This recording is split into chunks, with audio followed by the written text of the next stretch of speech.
Media Islamnet. Dan radio kesayangan Anda menghadirkan.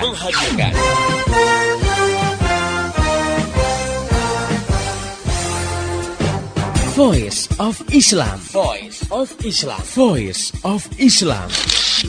Saya pernah nonton satu acara televisi, di situ ada party, pesta-pesta di sebuah diskotik, lalu dibikin kuis. Cuman kuis itu syaratnya hanya boleh diikuti oleh pengunjung yang bawa alat kontrasepsi, alias kondom. Ternyata banyak yang bawa. Paling datang itu anak muda semua gitu kan. Kita ditanya, kenapa kamu bawa? Loh, kita kan nggak tahu apa yang terjadi setelah ini. Wow, jadi mereka sudah sedia payung sebelum hujan gitu ya. Sedia kondom sebelum berzinah. Astagfirullahaladzim ya. Kenapa kok seperti terjadi? Karena satu, karena kita sudah hidup di alam sekuler. Hidup dengan landasan memisahkan agama dari kehidupan. Jadi agama udah nggak dipandang.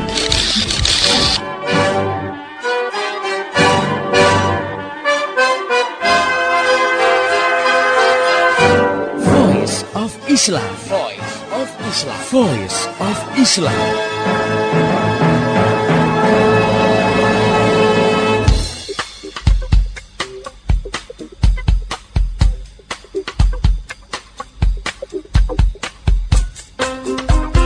Assalamualaikum warahmatullahi wabarakatuh. Halo Indonesia, jumpa lagi dengan saya Jihan Syaharani dalam program Voice of Islam. Dan selama 30 menit ke depan, Voice of Islam akan mengisi ruang dengar Anda dalam rubrik Female Chatting. Pendengar yang budiman, saya tidak sendiri, telah hadir untuk mengasuh rubrik ini Ustazah Insinyur Nani Wijayati. Beliau adalah pengasuh Women's Chatting on Islam. Assalamualaikum Ustazah Nani. Waalaikumsalam warahmatullahi wabarakatuh. Gimana kabarnya hari ini, Mbak? Alhamdulillah baik, Mbak Rani. Pendengar yang budiman, kita tidak sendiri, telah ditemani pula seorang teman kita, yaitu Mia Aziza. Beliau bekerja di salah satu perusahaan swasta di Jakarta. Mari kita sapa beliau. Assalamualaikum, Mia. Waalaikumsalam warahmatullahi wabarakatuh, Mbak Rani. Pendengar yang budiman, secara faktual kita bisa melihat bahwa semakin hari jumlah perempuan yang berjilbab di perkantoran semakin hari semakin banyak. Dan ini menunjukkan berarti makin banyak muslimah yang memahami kewajiban berjilbab. Atau hanya sekedar tren gitu ya. Untuk faktanya, mari kita tanyakan kepada teman kita, Mia. Mbak Mia, kalau di kantor atau di tempat kerja, Mbak biasanya itu gimana? Apakah yang Mbak lihat jilbab itu adalah menjadi satu tren di sana? Terima kasih Mbak Jihan. Kebetulan di tempat kerja saya, perempuan itu sedikit sekali jumlahnya. Mayoritas yang bekerja di situ hampir semuanya pakai kerudung gitu ya, atau hampir semuanya berjilbab dengan aneka style masing-masing. Ada yang style funky, ada yang gayanya juga sporty, ada yang gayanya feminin dan lain sebagainya. Tapi secara umum cukup banyak ya, bahkan bisa dikatakan hampir semua muslimah di kantor saya itu berjilbab, berkerudung gitu ya Mbak ya? Iya. Oke. Tadi kan Mbak Mia juga sebutkan ada yang sporty, kemudian juga ada yang feminim gitu kan. Yang feminim itu, yang trendy itu seperti apa? Apakah yang disebut tadi sporty itu maksudnya gayanya, apakah mereka itu bajunya baju jeans, bawahnya sepatu olahraga, atau gimana tuh Mbak? Tentu karena ada aturan-aturan tertentu ya di kantor tentang bagaimana aturan berpakaian atau dress code itu seperti apa. Maka kalau jeans itu kebetulan di kantor saya itu cuma bolehnya pakai jeans pada hari Jumat.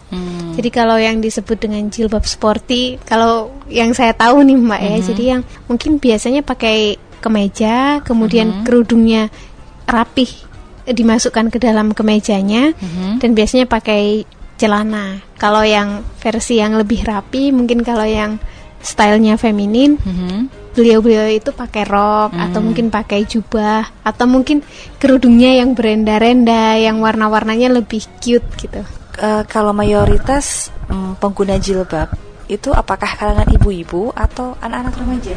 Kalau di kantor saya, karena kebetulan yang muda-muda jumlahnya cukup banyak, tapi yang perempuannya sedikit, jadi mayoritas yang pakai kerudung itu ibu-ibu Mbak Jihan. Jadi mungkin yang seperti biasa ya, yang sudah pergi haji, yang sudah pulang dari umroh, kemudian tidak melepas kerudung yang selama ini mereka kenakan waktu di tanah suci.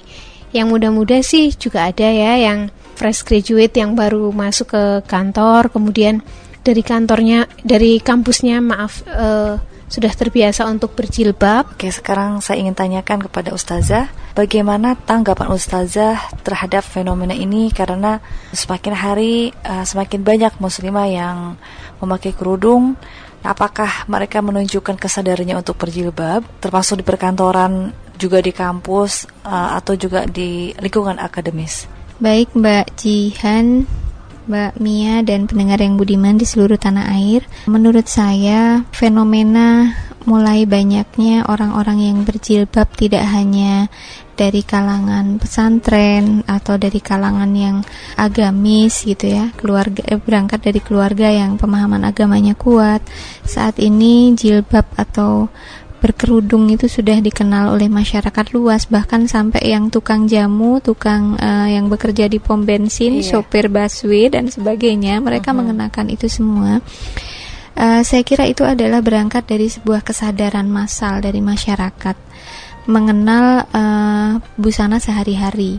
Kalau kita lihat di tahun 70 atau 80-an mungkin yang lebih banyak dikenakan oleh masyarakat secara umum itu adalah busana tradisional barangkali ya. Ibu saya itu masih pakai kebaya, pakai kain gitu. Nah, jadi itu layaknya orang Jawa harus berbusana gitu. Nah, mungkin di perkotaan zaman segitu sudah mulai lebih modern, pakai rock and blues misalnya begitu ya. Nah, jadi perkembangan busana sehari-hari yang dipakai oleh masyarakat, saya kira itu tidak dipungkiri terpengaruh oleh perkembangan pemikiran masyarakat itu sendiri. Nah, barangkali setelah 80-an ke sini mulai ada kesadaran baru di masyarakat kita ini, termasuk yang mungkin dulunya dia termasuk orang Islam yang abangan gitu, yang awam. Jadi kalau dari zaman dulu sih yang namanya kerudung tuh udah biasa dipakai di pesantren. Begitu keluar pesantren dilepas lagi kan begitu. Nah, kesadaran baru ini kemudian yang memotivasi orang untuk mempertanyakan sebenarnya Islam tuh ngatur nggak sih soal berbusana kita kalau keluar rumah gitu kan. Nah, pengkajian dari pertanyaan-pertanyaan itu mungkin kemudian mendapatkan jawaban, karena ternyata jawabannya itu nggak jauh-jauh, adanya di Al-Quran gitu. Ini membuktikan bahwa selama ini muslimah itu belum banyak yang mendalami Al-Quran, sehingga sampai menurut dia ya busana sehari-hari itu ya fleksibel. Ke kolam renang ya pakai tank top misalnya gitu ya. Kemudian kalau ke pengajian pakai kerudung, kalau ke gedung olahraga ya pakai training pack misalnya. Kemudian kalau lagi datang ke pesta ya pakai busana yang mungkin pada bagian-bagian yang sensitif dibuka itu biasa gitu. Nah, karena gini Ustadz, banyak sekali teman-teman yang memahami seandainya mereka itu berkerudung, pemahaman Islamnya pun harus jadi memakai kerudung itu harus dibarengi dengan pemahaman Islam yang kuat. Jadi mereka itu ada perasaan gitu kan. Kalau misalkan saya memakai kerudung nih gitu kan, nanti kalau misalkan ada orang yang tanya, saya harus bisa jawab. Betul. Jadi ada anggapan saya nih ilmu Islam saya belum merasa belum mampu gitu ya. Jadi nanti aja kalau misalkan Islam saya udah bagus, baru saya berani untuk memakai kerudung. Betul. Nah, itu menurut saya sangat manusiawi, termasuk yang dicontohkan Mbak Mia tadi. Kenapa kok di kantornya banyak yang pakai kerudung? Mayoritas adalah ibu-ibu yang mungkin sudah pernah pergi ke tanah suci. Nah, di sanalah mereka mungkin baru menemukan bahwa kesamaan di antara seluruh masyarakat muslimah, muslim dari seluruh dunia. Kenapa kok di tanah suci mereka semuanya menutup aurat gitu kan? Sehingga tumbuh dalam kesadaran dirinya, oh barangkali memang inilah busana yang Islam ajarkan untuk kita. Nggak pantas kalau udah pulang haji, udah rukun kelima dijalankan, dia masih tidak berubah dalam mengenakan busana gitu. Nah, itu salah satunya. Dan kalau fenomena di perkantoran saya lihat adalah seiring dengan perkembangan pemahaman tadi. Hanya ketika pemahaman itu sudah mulai meluas di masyarakat, saya kira mulai terjadi keberagaman dalam memahami kerudung gitu ya. Makanya tadi diceritakan ada yang pakai celana ketat gitu, ada yang pakai celana jean, ada yang mungkin sudah rock and blues, ada mungkin yang bentuknya tuh gamis misalnya jadi gitu. Jadi di Indonesia masih bermacam-macam ya. Kenapa itu terjadi? Atasnya sama kerudung, bawahnya bisa beda-beda. Kerudungnya sama gitu ya, nutupin rambut itu intinya. Kenapa bisa terjadi Ustazah? Ya baik, sekali lagi saya kira faktor yang sangat berpengaruh adalah adalah sejauh mana seseorang itu memahami tentang makna dari kerudung, makna dari busana itu seperti apa. Jadi kembali lagi ke pemahaman. Betul. Dan Islam. kalau kita lihat ya ini perlu proses pembelajaran. Saya kira bukan berarti orang yang berkerudung itu sudah final. Kalau saya gayanya pakainya biasanya pakai celana sama kaos street, ya itulah gaya saya, sudah final di situ. Enggak gitu. Saya kira perlu ada proses untuk menyempurnakan pemahaman kita terhadap jilbab itu. Dan kalau kita lihat di surat An-Nur ayat 31 misalnya, di situ dijelaskan, ini bagian dari ayat itu ya. Saya ambil penggalan ayatnya aja ya. A'udzubillahi minasyaitonirrajim. Wala yubdina zinatahunna illa ma zahara minha wal yadribna bi khumurihinna 'ala juyubihinna. Ini adalah penggalan ayat dari An-Nur ayat 31, karena kalau awal ayatnya itu adalah perintah untuk menundukkan pandangan ya.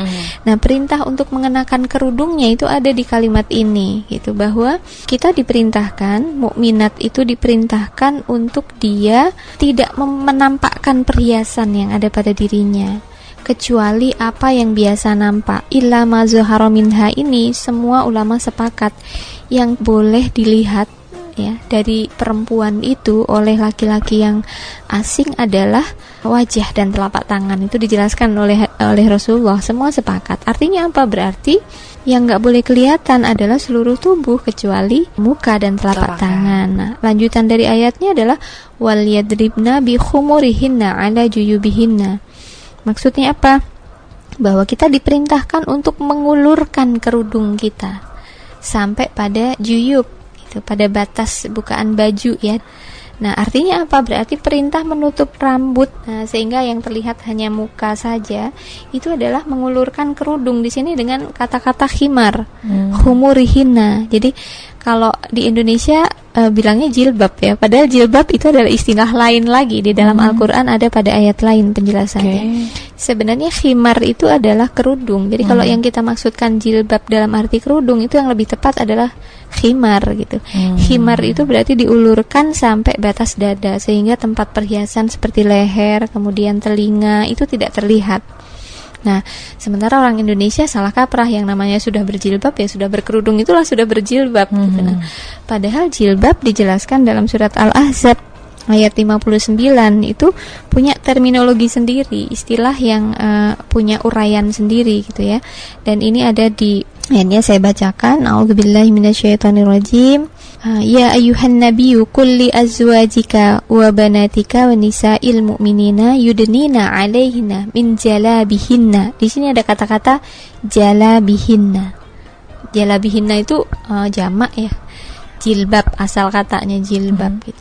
Nah, pada ayat ini diperintahkan, wahai Nabi, katakanlah kepada istrimu dan wanita ya, mukminin, untuk apa? Yudnina 'alaihinna min jalabihinna, untuk menutupkan jilbabnya. Nah, di sini jilbab bukan khimar gitu. Jilbab itu maksudnya adalah pakaian yang menutupi seluruh tubuh gitu.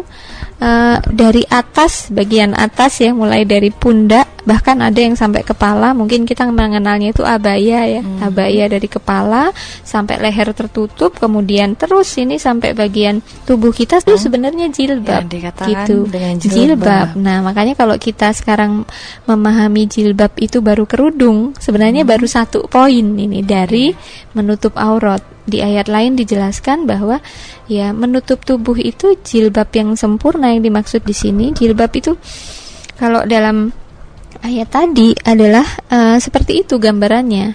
Kalau kita cek dalam kamus Arab misalnya, apa pengertian jilbab itu ya seperti kalau kita memahami abaya atau gamis, itulah jilbab. Gitu. Jadi pemahaman yang beredar di masyarakat Indonesia umumnya mungkin ya Mbak ya, jadi salah kali ya, karena sebetulnya yang jilbab itu adalah pakaian.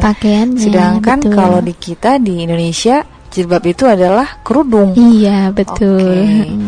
Nah, pendengar yang budiman, kita akan lanjutkan lagi bincang-bincang kita dengan Ustazah Nani dan teman kita Mia Azizah setelah yang berikut ini. Tetap setia di Voice of Islam. Anda sedang mendengarkan Voice of Islam. Voice of Islam yang disiarkan oleh 245 radio di seluruh Indonesia. Untuk wilayah Jogja, Solo, dan Kedung, Voice of Islam bisa Anda dengarkan melalui Unisi FM Yogyakarta, Mentari FM Solo, Asri FM Sragen, GSM FM Sukoharjo, Salma FM Klaten, Ebony FM Boyolali, Amatron 3 FM Purworejo, Unlima FM Magelang, dan Tidar FM Kota Magelang. Voice of Islam. Voice of Islam.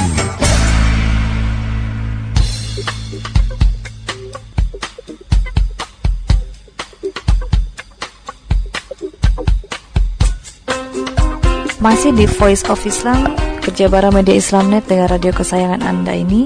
Pendengar yang budiman, Anda masih bersama saya Jihan Syaharani dan Ustazah Nani Wijayati dan teman kita Mia Azizah dalam rubrik Female Chatting. Dan kali ini kita sedang membahas topik menyempurnakan jilbab. Baik, kita langsung saja lanjutkan bincang-bincang kita dengan Ustazah Insinyur Nani Wijayati. Ustazah, jadi memang pemahaman tentang jilbab dan kerudung saya baru ketahui sekarang gitu. Entah mungkin Mbak Mia, apakah pemahaman tentang masalah kerudung, memakai jilbab atau juga kerudung itu apakah sesuai dengan apa yang tadi disebutkan oleh Ustazah? Sama Mbak Jihan, saya juga baru ngeh gitu ya. Saya juga baru tahu kalau dari Ustazah tadi ternyata yang biasa saya sebut, yang biasa mungkin kita sebut sehari-hari sebagai jilbab itu ya bukan jilbab ya Ustazah, ternyata cuman kerudung gitu Mbak Jihan. Jadi selama ini kalau kita yang pakai jilbab gitu menganggapnya dalil antara yang surat An-Nur ayat 31 tadi dengan surat Al-Ahzab ayat 59 yang dimaksudkan itu ya sama begitu. Jadi ya jilbab itulah kerudung gitu. Ternyata berbeda ya terminologinya. Oke. Ustazah, saya sendiri menemukan kenyataan kenapa kemudian kita berbeda-beda di dalam memahami itu, karena tadi kan pemahaman, penjelasan terhadap pemahaman itu tentu memungkinkan untuk orang jadi menyamakan gitu. Yang penting pokoknya menutup aurat gitu. Jadi busana yang menutup aurat itulah busana muslim kan begitu, busana muslimah.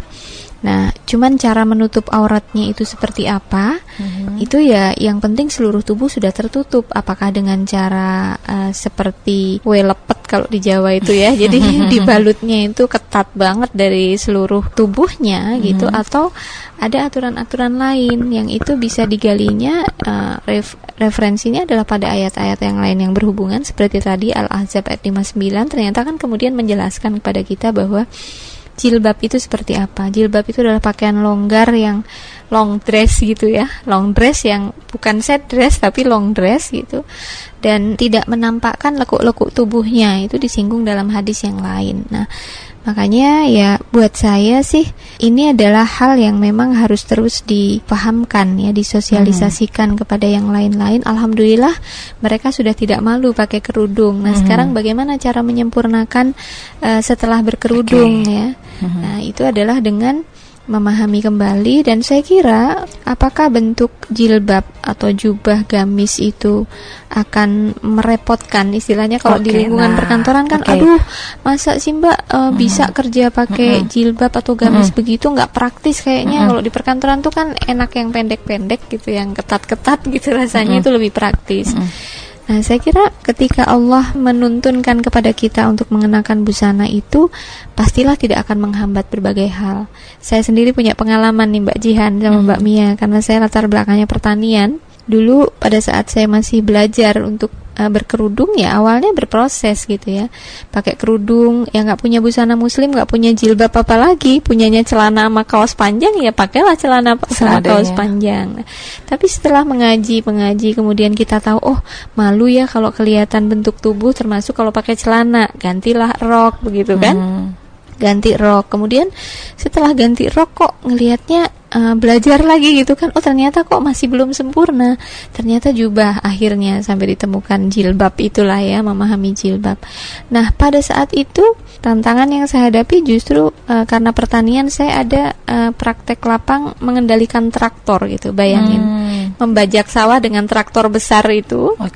Yang dosen saya kebetulan non muslim gitu mengatakan bahwa besok kalau praktek ke lapang jangan, saya nggak tanggung kalau orang yang nggak pakai celana ada apa-apa celaka, itu bukan tanggungan saya gitu. Nah kita yang pakai kerudung pada lihat-lihatan gitu kan, bingung ya, kita udah biasa pakai rok, malu pakai celana panjang lagi gitu ya. Nah, terus gimana tuh? Nah akhirnya ya saya melihat bahwa tadi kembali kepada keyakinan kita gitu. Beberapa teman akhirnya keder, yang namanya dosen ngancem begitu ya, daripada besok dimarah-marahin, akhirnya ya udah untuk praktek kali ini kita pakai celana panjang gitu. Tapi saya mencoba untuk membuktikan gitu bahwa kalau memang saya yakin berjilbab ini tidak menghalangi saya, insya Allah Allah akan melindungi saya kan begitu. Saya datang hanya dengan 2 teman saya yang tetap pakai jilbab begitu ya, di lapangan di traktor. Ya mungkin dilihatinya udah nggak enak banget gitu, yang lain pakai celana panjang gitu ya, udah siap busana lapang, kita masih pakai jilbab juga gitu. Nah tapi saya ingin buktikan bahwa saya harus berhati-hati, yang penting kan begitu ya, di dalam pakai celana panjang, pakai jilbab. Dan saya setir traktor itu tanpa pendamping. Kalau yang lain yang pakai celana itu masih pakai pendamping, saya buktikan, saya setir traktor sendiri, putar-putar sampai berkali-kali tanpa pendamping, toh saya tidak celaka. Gitu. Nah, artinya kan kembali kepada kitanya. Insya Allah kalau kita menganggap itu sesuatu yang wajib, menganggap itu sesuatu yang benar, pasti Allah akan memudahkan. Sebaliknya kalau kita ragu, tidak akan pernah kita mampu. Gitu. Saya dulu pernah punya teman gitu kan. Jadi dia itu dulu pada saat awal kerja memang tidak memakai kerudung. Nah setelah dia memahami, belajar Islam gitu kan, sedikit akhirnya dia berusaha untuk berlaku Islami. Dia mulai mengenakan kerudung. Nah pada saat dia mengenakan kerudung, bosnya itu kaget akhirnya marah, disuruh lepas. Nah ustazah, yang ingin saya tanyakan, jika memang kejadian ini menimpa teman-teman kita, mungkin juga ada ya teman-teman kita yang memiliki pengalaman seperti itu, apa yang harus dilakukan oleh muslimah itu? Pertama, mungkin tidak ada satu hubungan interaksi antara manusia dengan manusia lain itu yang tidak bisa dikomunikasikan gitu ya.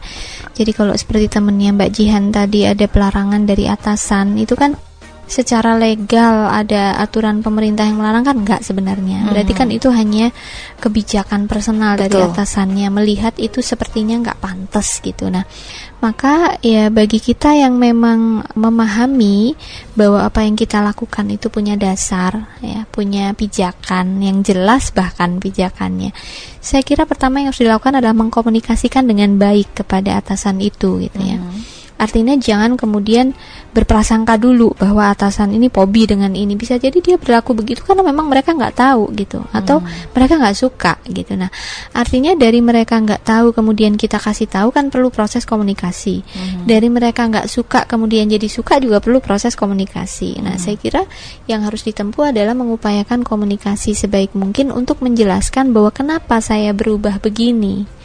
Dan perubahan itu tidak mempengaruhi pada etos kerja saya, dan perubahan itu tidak akan mempengaruhi apapun produktivitas yang akan saya lakukan, dan itulah sesungguhnya komitmen kita pada perusahaan kan. Jadi saya kira kalau kemudian muslimah sendiri juga merasa ini pantas nggak ya, enak nggak ya, dilarang nggak ya, itu kan perasaan ya yang mempengaruhi, bahwa kita tidak boleh menyerahkan keputusan kita itu hanya pada perasaan. Itu kan buat orang yang rasional itu menurut saya sangat bisa diterima. Nah makanya jangan pernah menyerah, jangan pernah mundur ketika kemudian tantangan itu masih ada di zaman begini, begitu loh ya. Jadi saya kira kalau kita bisa menunjukkan tadi kapabilitas kita memang dibutuhkan oleh perusahaan itu, menurut saya nanti pakaian itu akan menjadi bukan persoalan utama gitu. Apalagi sekarang kalau kita lihat kan minat dari busana muslimah termasuk yang jenisnya abaya, gamis, jilbab begitu ya. Jubah itu sudah dapat sentuhan desain dan mode ya dari desainer. Berbeda sekali istilahnya model abaya atau gamis itu untuk seperti baju tidur gitu kan, atau baju majelis taklim pada umumnya, ibu-ibu yang banyak payet-payet bertaburan ke seluruh tubuh gitu. Nah misalnya itu dengan sentuhan-sentuhan desain, ternyata ya tadi ya, misalnya dia tetap kasual, tetap terlihat profesional, rapi, kemudian tidak terlalu berbeda dengan yang lain. Nah saya kira hal-hal seperti itu yang perlu dilakukan ya, untuk mensiasati tanpa harus mengorbankan pemahaman dia bahwa berjilbab yang sempurna itu adalah seperti ini gitu. Saya kira ketika itu berhasil dilakukan, itu akan seperti bola es gitu. Yang lain itu akan terpengaruh, menjadi sebuah magnet baru. Oh ternyata berjilbab itu bisa ini juga ya, nyaman juga dilihat gitu. Ya ternyata berjilbab itu nggak kumuh gitu ya, nggak menakutkan gitu, nggak menyeramkan. Ternyata ya kita tetap bisa melakukan tugas-tugas itu tanpa mengurangi sikap yang baik gitu. Saya kira begitu. Mungkin Ustazah memiliki pesan-pesan buat para muslimah yang ada di seluruh tanah air. Baik, mungkin hanya satu poin saja, bahwa di dalam memahami Islam apapun ya, termasuk persoalan ibadah, kemudian pakaian, kemudian cara hidup kita, gaya hidup kita, semua ada tuntunannya dalam Islam. Sehingga jangan pernah kita berhenti untuk mencari, menggali dan memahami tuntunan yang telah Allah berikan melalui Rasulnya Muhammad SAW untuk kita jadikan sebagai gaya hidup kita, baik dalam berpakaian sehari-hari, menjalin hubungan dengan manusia yang lain, membentuk sebuah ikatan keharmonisan dalam sebuah keluarga, menata persaudaraan dan lain sebagainya. Itu jangan pernah lepas dari tuntunan Allah dan Rasulnya. Oke, pendengar yang budiman, itu tadi bahasan kita tentang menyempurnakan jilbab. Buat pendengar yang ingin bertanya, memberikan kritik, saran dan masukan, Anda bisa kirim surat ke radio kesayangan Anda ini, atau kirim SMS ke 0856 9492 4411, atau bisa juga melalui email ke mediaislamnet@yahoo.com. Saya Jihan Syaharani dan seluruh kerabat kerja yang bertugas mengucapkan terima kasih kepada Ustazah Nani Wijayati. Ya, sama-sama Mbak Jihan. Dan juga kepada teman kita Mia Azizah. Terima kasih atas kedatangannya di studio. Sama-sama juga Mbak Jihan. Dan terima kasih juga kepada para pendengar yang telah setia mengikuti acara ini. Pesan saya, sampaikan apa yang Anda peroleh dari acara ini kepada yang lain, agar rahmat Islam bisa segera tersebar luas, termasuk di kota Anda yang tercinta ini. Mari menimbang masalah dengan syariah. Assalamualaikum warahmatullahi wabarakatuh. Setiap manusia pasti punya masalah. Ada yang rumit, ada pula yang klasik. Masalah kita, masyarakat dan dunia, semua pasti terusik. Allah menguji kita dengan masalah. Allah pun telah siapkan solusinya untuk menguji setiap dari kita, siapa hamba terbaik. Mari, mari menimbang masalah. Mari, mari menimbang masalah. Mari, mari menimbang masalah dengan syariah. Mari, mari menimbang masalah. Mari, mari menimbang masalah. Mari, mari menimbang masalah dengan syariah. Voice of Islam. Demikian tadi Voice of Islam. Semoga hikmah yang terkandung bermanfaat untuk kita semua. Amin, amin, amin. Ya Robbal Alamin. Kembali bisa Anda dengarkan Voice of Islam. Menghadirkan topik-topik seputar kehidupan kita esok hari di waktu dan gelombang yang sama.